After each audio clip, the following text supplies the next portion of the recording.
საკადროს ცვლილებები ივანიშვილის ხელისუფლებაში ისევ გრძელდება. თანამდებობას ამჯერად ტოვებს გენერალური პროკურორი გიორგი გაბიტაშვილი და ის აუდიტის სამსახურს ჩაიბარებს. ახალ პოსტზე გაბიტაშვილი დღეს შალვა პაპუაშვილმა წარადგინა. სანქცირებული გენერალური პროკურორის მოვალეობას კი სავარაუდოდ მისივე მოადგილე გიორგი გვარაკიძე შეასრულებს, რომელიც მანამდე თბილისის პროკურორი იყო. გაბიტაშვილის გადადგომის შესახებ პოლიტიკური საქმეების პროკურორებმა დღეს საქალაქო სასამართლოში ჟურნალისტებისგან შეიტყვეს. რას ემსახურება ეს კიდევ ერთი ახალი საკადრო გადაადგილება ივანიშვილის ვერტიკალში და ვინ არის გაბიტაშვილის შემცვლელი? გიორგი კვიჟინაძე გვერდდება ახლა დეტალებით პირდაპირ ეთერში. ამ დროისათვის პროკურატურაშიც დაგვიდასტურებს, რომ გიორგი გაბიტაშვილის მოვალეობას შეასრულებს მისი მოადგილე და აქამდე თბილისის პროკურორი გიორგი გვარაკიძე. გიორგი გვარაკიძე დღეს დაინიშნა გენერალური პროკურორის მოადგილედ. როგორც ჩანს, იქამდე სანამ გაბიტაშვილი გადადგებოდა ან გადააყენებდნენ გენერალური პროკურორის პოსტზე, მან დანიშნა მის კიდევ ერთ მოადგილედ გიორგი გვარაკიძე, რომელიც მანამდე 2 კვირით ადრე 13 მაისს დანიშნეს თბილისის პროკურორად და სწორედ ამის შემდეგ უკვე შეასრულებს გიორგი გვარაკიძე გენერალური პროკურორის მოვალეობას. რაც შეეხება უფრო მანამდე კი გიორგი გვარაკიძე მუშაობდა სპეციალურ საგამოძიებო სამსახურში, ანუ იმ უწყებაში, რომლის გაუქმებასაც აპირებს ქართული ოცნების ხელისუფლება. თავად გვარაკიძე, როგორც ჩვენ გვაქვს ინფორმაცია, არის მამუკა მდინარაძის ახლო გარემოცვის წევრი და არ არის გამორიცხული, რომ სწორედ მამუკა მდინარაძის გავლენებმა იმოქმედა იმასთან, რომ გიორგი გვარაკიძე დაენიშნათ გენერალური პროკურორის მოადგილედ და მოვალეობის შემსრულებლად. საინტერესო და საეჭვო გახდება თუ არა თავად გვარაკიძე გენერალური პროკურორი. რაც შეეხება პროკურორებს, რომლებიც თბილისის საქალაქო სასამართლოში დღეს დილიდან მივიდნენ და ასრულებდნენ საქმიანობას, ჩვენ მათ გავესაუბრეთ და აღმოჩნდა ისე, რომ არავინ არ იცოდა, რომ გიორგი გაბიტაშვილმა დატოვა თანამდებობა, ის გადადგა და დაინიშნა აუდიტის სამსახურის უფროსად.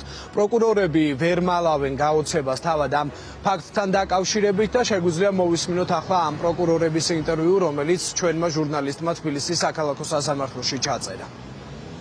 პირადად როდის შეიტყვეთ გიორგი გაბიტაშვილის პროკურატურიდან წასვლაში? ამაზე თქვენგან მისმის სამწუთას.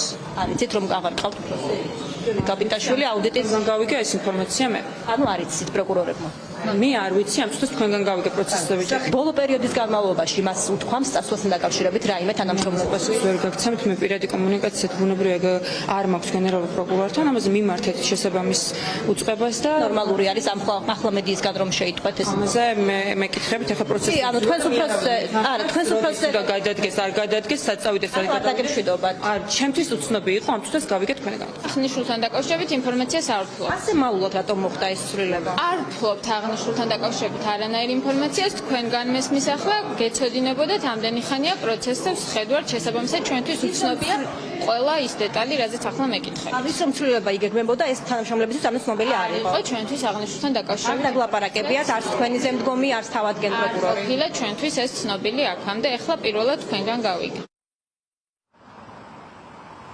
როგორც ჩანს, აქცირებული გიორგი გაბიტაშვილი თანამდებობიდან ისე გადადგა, რომ თანამშრომლებსაც არ დაემშვიდობა, რადგანაც თქვენ ისმენდით ახლა პირდაპირ ეთერში პროკურორების ინტერვიუს, რომლებმაც ჩვენიდან შეიტყვეს, რომ მათმა ხელმძღვანელმა დატოვა თანამდებობა.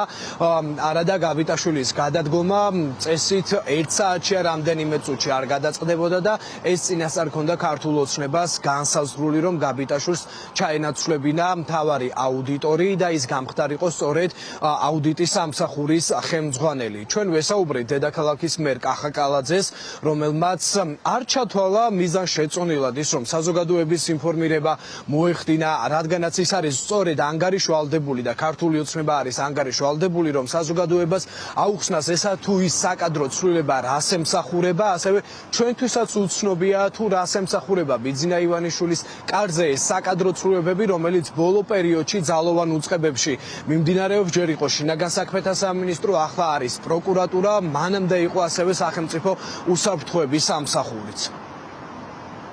მე როგორც მოვისმინე, სხვა მნიშვნელოვან თანამდებობაზე აგრძელებს მუშაობას. ჩვეულებრივი საკადრო ცვლილება არის. ჩვეულებრივი საკადრო ცვლილება არის. ან ერთი კონკრეტული თანამდებობიდან გადადის მეორე კონკრეტულ თანამდებობაში. რა არის? შალვა პაპუაშვილმა ზედმიწევნით ახსნა გადაწყვეტილების მიზეზი, რომ ადამიანი ერთი კონკრეტული თანამდებობიდან გადადის მეორე უწყებაში და იკავებს კონკრეტულ თანამდებობას. რა არის ამაში ცუდი? მე რო დღეს მერი ვარ. მთელი ცხოვრება მერი უნდა ვიყო, ხვალ რომ სხვა თანამდებობაზე გადავიდე, რა არის ამაში პრობლემას ხედავთ? ან საერთოდ პოლიტიკაში რო არ ვიყო, რა არის ამ პრობლემას ხედავთ? როცა არის, რატომ ჩაითვალა, რა მშულება აქ ხა ჩემი დღევანდელი სტატუსი, მთელი ცხოვრება კი არა მონიჭებული პოლიტიკოსის სტატუსი. რამდენიმე წლის წინ სპორტში ვიყავი და სპორტით ვიყავი დაკავებული. დღეს პოლიტიკაში ვარ. ხვალზე კიდე შეიძლება სადღაც ვიყო. მოკლედ გაბიტაშვილის ფუნქცია მოვალეობას ახლა დროებით შეითავსებს მისი მოადგილე, რომელიც ასევე დღეს დაინიშნა გიორგი გვარაკიძე. რაც შეეხება თავად გაბიტაშვილს, ის არის სანქცირებული როგორც დიდი ბრიტანეთისგან, ასევე ბალტიისპირეთის ქვეყნების მხრიდან. მას ბრიტანეთმა დაუწესა ფინანსური სანქციები, რის გამოც სახელმწიფო ბარათიც კი დაიბლოკა, თუმცა ახლა ის გადადის აუდიტის სამსახურში, იქნება ამ უწყების ხელმძღვანელი უწყება, რომელიც ქართული ოცნების მმართველობის პირობებში და პერიოდში ყველაზე დაბალანსებული და ასე რომ ვთქვათ, შედარებით დამოუკიდებელი უწყება იყო, თუმცა როგორც ჩვენ ვესაუბრეთ ეკონომისტებს და როგორც ისინი აცხადებენ, ახლა ქართული ოცნების მიზანია ეს მეტნაკლებად მიუკერძოებელი უწყებაც დაიქვემდებაროს ბიძინა ივანიშვილმა.